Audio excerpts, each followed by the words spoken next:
Owoli wano ng'olimbeka alo uli atadde mu musune alo bamekaagalirwadde okwaniriza omukulembeze w'eggwanga kale kola booti babajjalako emitwalo 10 eza PDM tugende kubalabisa nze sitya poliisi sitya bamagye kubanga yantuma yabakulira muloopewo eri muzeeyi yatuwaddewo ofiisi muzeeyi yatuwaddewo ofiisi okuloopa ababbi si bwe kiri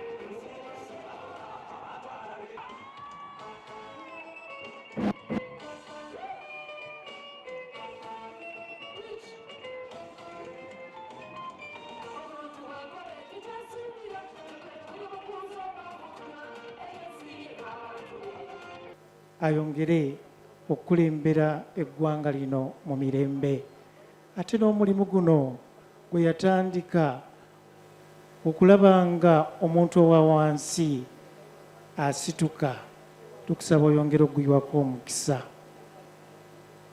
byonna tubisaba nga tuyita mu Kristo Mukama waffe.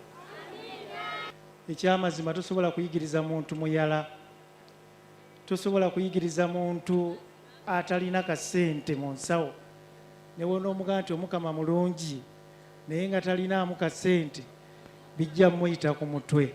Awo tukwebaza enteekateeka eno eya PDM.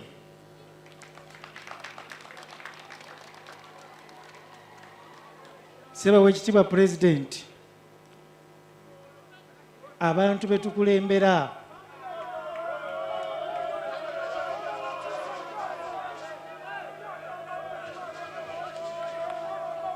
bakwagala nnyo era basanyufu ku lw'enteekateeka eno etuukira ddala ku muntu ow'abantu. Naye w'ekitiibwa Pulezidenti, enteekateeka eno naddala ffe abali ku njegoyego z'ekibuga, Pulezidenti, abantu bangi tusaba nti enteekateeka eno ffe abali ku njegoyego y'ekibuga olwokuba tulina abantu bangi batwongereko ku kasente ako. Jajja w'abaana amanya bamutaziwa Hamza Kyeyune ndi musajja wa mu Ghetto T-Bag Nansana gye mpangaalira. Yaman njimiridde wano okurepresentinga abaana b'omu ghetto. Ekisinga obukulu mwana tuli blessed okubanga otukyalidde n'otuwaayo omukisa guno. First and foremost tukiikirira abantu ba ghetto ez'enjawulo ffe tuvuddemu gye tuyita Nansana ghetto structure. Ngenda kugamba ebigambo biringa 5 mu bufunze Your Excellency ku lw'abaganda bange bano. So Your Excellency mbadde nkugamba oba ngamba mpisawo ensonga zaffe nga ngamba ekisooka twebaza okubanga watandika programu ya ghetto n'abasajja abo among them General Damulira ne Major Emma. Ekisinga obukulu twava mu kalulu ka 2021 nga ensonga enkulu yali ya crimes, lack of way forward, political violence alongside idleness among ghetto people. Twasiima kyewaleeta gwe kyewayita ghetto structure ffe kyetwayita ghetto empowerment. Watuleetera ebintu bisatu bye tusiimye. Ekisooka mu byonna tusiima mindset change program esobodde otuyambako okuva mu mbeera emu n'endala. Ekyokubiri tukkiriza ne tusiima ghetto funds oba funding ze wateekamu mu structure millions 10 ne supplement zozze ng'oteekamu. Thirdly, President tusaba okkirize tuyina kye tuyita financial support. Twagala otuzimbire mu ghetto structure kye tuyita material support nga bwe wateekamu ssente otuuka ogamba abageto mbawadde n'ebintu ng'ebyalaani pikipiki zammwe amagaali ebintu ebyongera otuyamba financial support ebeerewo ne material support ebeerewo twakkiriza under ghetto structure mbu okuwagira gavumenti si kulwana na gavumenti era ne tukkiriza nti tambula ne gavumenti ekukuuma nga bw'olinda ekijja y'ensonga lwaki okukkiriza kwaffe kuno nkakasa walabye results ezaavudde mu kalulu k'abavubuka ako kaakoleddwa abavubuka ba ghetto under the streamline of General Damulira, Major Emma Kuteesa n'Afande Ochwamu alongside their teams. Kiki kyengezaako okugamba nti tusaba oddire kye tuyita ghetto zifuuke models. Tuve mu mbeera ey'okulowooza mbu otuwa ssente kwonoona kutugulirira wabula otuwagira era otusapootinga ng'Abannayuganda abalina okuva ku mbeera emu okudda mu mbeera endala. Tusaba Your Excellency jo twabadde naawe ekawana ngoli mu program za skilling. Tusaba under the handlers of ghetto structure program balivaasingemu ne skilling project eyingire mu ghetto. Kuba mu ghetto tulina challenge ya sako. Kituufu bateekayo ssente ne tuzijja ne tuyamba bannaffe. Naye twetaaga n'okusomesa baganda baffe obukugu obw'enjawulo under your presidential skilling initiative naye ng'eri under the ghetto project. President nze nga nkukakasa twakedde ne tukkiriza okumanya twayagadde gavumenti mu Nansana twatongoze kye twatuumye Nansana Municipality Patriotic Movement ng'ekyaji actually kikiri ekipande kyaffe ng'ekyakitongosesezza twagala kunoonya kalulu ka Jjajja Museveni ne NRM mu Nansana Municipality. Lwaki 221 baatukuba kuva ku kyalo paka ku LC. Naye ku mulundi guno twafunye ba stakeholders ab'enjawulo, tulina ba patroni, tulina ba handle okuva mu ghetto structure. Tusaba okkirize akalulu ka 221 Jjajja kakwase ffe aba ghetto. Tusaba tulwanyise ebintu bisatu. Tribalism oli avuma banna simanya abaganda abakyabaki tetwagala tribalism politics. Ekyokubiri tetwagala kye tuyita religious amadiini enjawukana mu madiini. N'ekyokusatu mbw ayambala yero bamukuba bamutiisatiisa. Ffe tuli bavubuka ba mulembe guno. Jjajja ghetto gikwase akaluluko. Tuli balonzi tulina abantu bonna abakola akalulu. N'ekisinga byonna tukwebaza okonsidaringa abavubuka ba ghetto. Ghetto people are people considered negative, but we are not negative. Tuli conscious, tuli sober. Thank you so much representing ghetto people. Ghetto zonna ziri 12 mu Kampala metropolitan. Tukwebaza ku lw'abaana ba ghetto ab'enjawulo.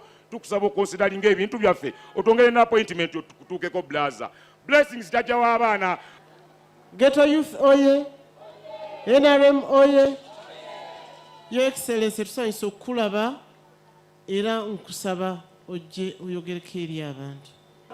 What we are talking with you bye tugenda okwogera nammwe leero is not new. si bipya.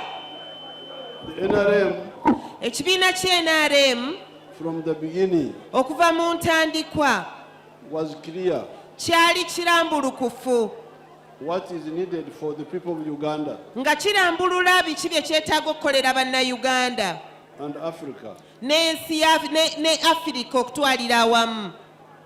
Now, in order to summarize our message now where we are, N'olwekyo okufunzafunza okwogera kwaffe gye muli kaakati leero the most important things are 6. ebintu ebisinga obukulu biri 6.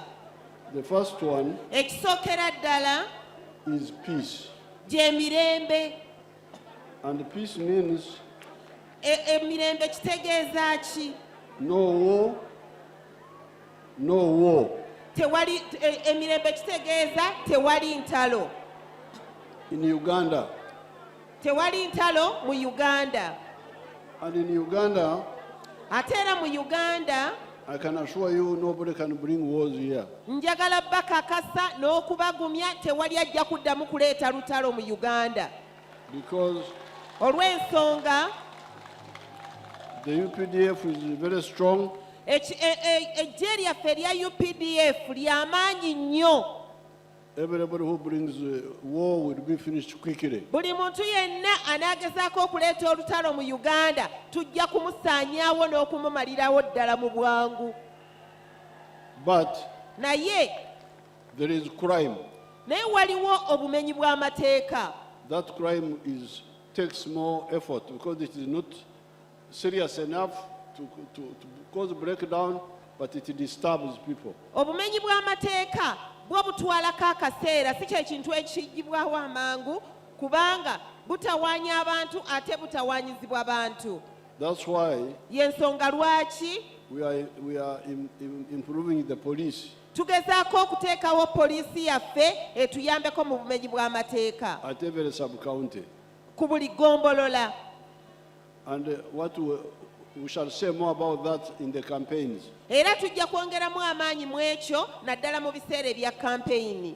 But with the 18 policemen per sub-county, naye nga buli ggombolola abantu abasirikale 18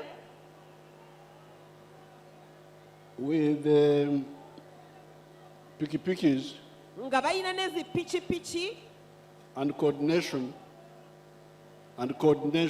ng'era balina n'ebibalambika empuliziganya, nga balina empuliziganya and with police dogs, nga balina embwa eza poliisi. we can quickly deal with crime. tusobola bulungi nnyo n'okulwanyisa obumenyi bw'amateeka. And that's why we are putting cameras on the road. era y'ensonga lwaki bannayuganda bannange tutandise n'okuteeka kameraazi ku nguudo zonna ezisinga obungi. But also other gadgets naye nga tuteekayo n'ebintu ebirala ebisobola okutuyamba. like the number plates which have got computer in them. naddala kati nga bwe mulaba tutaddewo enteekateeka ya namba plate ez'emmotoka oba eza piki eziina ze tusobola okulondoola. Ezirinamu ebyakalimagezi. ezirinamu ebyakalimagezi ebisobola okuyamba okulondoola. So that is number one. eyo y'ensonga esooka. Now with peace, including no crime, bwe wabeerawo emirembe ng'ate n'obumenyi bw'amateeka bukwatiddwako. the next is development. ekiddako y'enkulaakulana. When we NRM captured Kampala, NRM ekibiina kya NRM bwe kyawamba Kampala, many of these roads were not there. ebintu bino byonna enguudo ezisinga tezaaliwo. The northern bypass was not there. oluguudo lwaffe olwa northern bypass terwaliwo. The Entebbe expressway was not there. n'Entebbe expressway gye twakakola nayo teyaliiwo. The road going to Kasangati to Bamunanika was not there. oluguudo olw'e Kasangati Bamunaanika nalwo terwaliwo. The road from Matuga to Semutokapeka was not there. oluguudo olwa Semutokapeeka nalwo terwaliwo. The road from Kampala to Busunju stopped only at Busunju. oluguudo olwa Busunju nalwo lwali lukoma Busunju yokka. We are pushed it to Hoima and all the way to the lake. nga lugenda paka Hoima okutuukira ddala ku nnyanja. No, we are the ones who pushed it. kaakati ffe gavumenti ye NRM ffe twalugusa ne tulugusa paka ku nnyanja. So these tarmac roads, n'olwekyo enguudo zino ze tukubye koolaasi, electricity. amasannyalaze. The other day I was commissioning the road from Kasangati to Kiti to Matuga. olunaku lwa luli nali ntongoza oluguudo okuva e Kasangati Kiti okutuuka e Matugga. Then it will go to Wakiso ate ng'oluguudo olwo lugendagendera ddala paka e Wakiso. and Buloba. ate luyitemu lugguka e Buloba.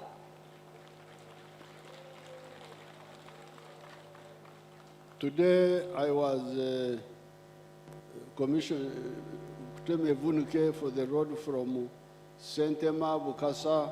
olwaleero nva kutema evvuunike nga nzigulawo enteekateeka ey'okukola oluguudo olw'e Sentema Bukasa to Kachiri. olugenda okuyita e Kachiri. So all that is part of the development. ebyo byonna bye bimu ku nkulaakulana. But this is where people get confused. naye wano waliwo okubuzaabuzibwa. Because some people, especially the leaders who are not very clear, talked so much about the tarmac roads, the electricity. naddala mu bakulembeze baffe abatategeera bulungi bintu bessira basinga kuliteeka ku nguudo eza koolaasi ku masannyalaze. But the question is, if there is a tarmac road here, naye ekibuuzo kiri nti wano bwe wabeerawo oluguudo lwa koolaasi and I don't have income in my house, naye nga mu mazima sirina kiyingiza nsimbi mu nnyumba yange, how will the tarmac road help me? olwo oluguudo lwa koolaasi lugenda kunnyamba lutya? So that's why we say, please, y'ensonga lwaki ffe tugamba nti bannange mwongereko ekigambo kyokusatu. Add the third word. kaaka twagala twongereko ekigambo ekyokusatu, Obugagga. Wealth. twongereko obugagga. Each home must have wealth if possible. buli maka gandibadde galina obugagga senga kisoboka ate nga kisoboka.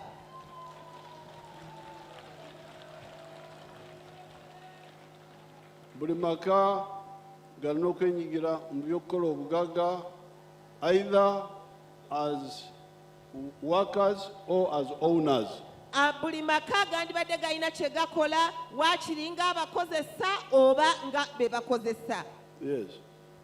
You must be involved in wealth creation, muteekwa mwenna okuba nga mwenyigira mu bikuleeta obugagga, either as an owner of wealth nga omuntu nannyini bizinesi ereeta obugagga, or a worker.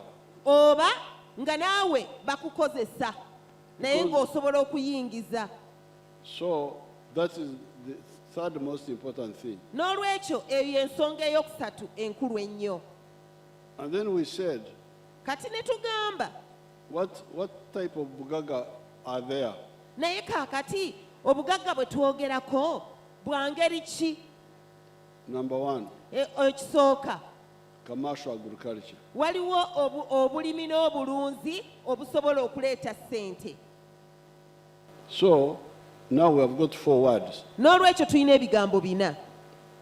Peace, tulina emirembe, development, tulina enkulaakulana, wealth, tulina obugagga, and jobs. tulina n'emirimu. Knowledge njagala kubebaza okubasaba nti ku luno mulonda ababaka ba parliament ababanja ebyammwe ate abalondoora, so that because me I am there in the government but I'm far. kaakati kyenva mbakubiriza bannange mulonde abantu ab'NRM abajja okusobola okulondoola ebya gavumenti, abajja okusobola okulondoola n'okutuusa eddoboozi lyammwe, kubanga kati nga nze pulezidenti ntegeeza taata jjajja nti nga ye ali walako. Ffe abaganda b'omu Lukola tulina engero zaffe, olugero lugamba nti omugo oguli ku muliraano teggobango.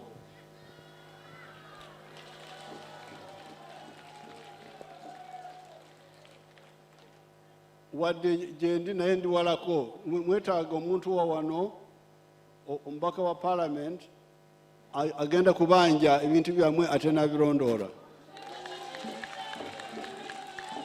So mwebale okuwagira NRM ku luno, mwebale mbayozaayoza akalulu k'abavubuka ke mwavuddemu.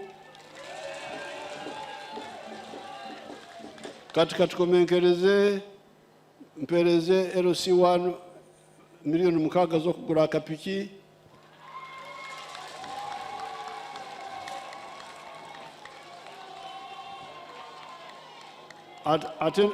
Ate n'abagoma baffe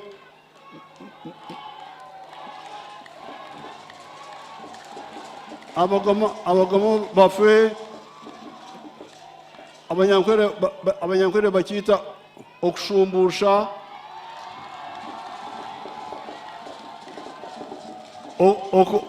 okubatiza kye bafiiriddwa jjo, bampeere akantu kaabwe kali miliyoni 3.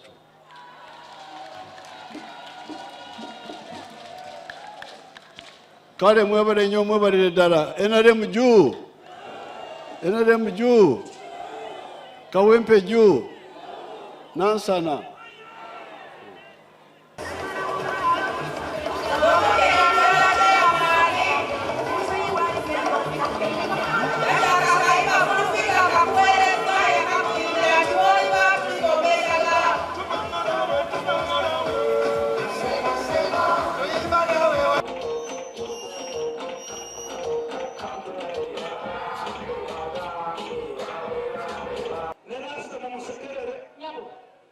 Nansana NRM leaders abaliwo ffenna tuwubire ku Mzengerwa First Division Commander alokokedde wano ng'afuuse wa bayuti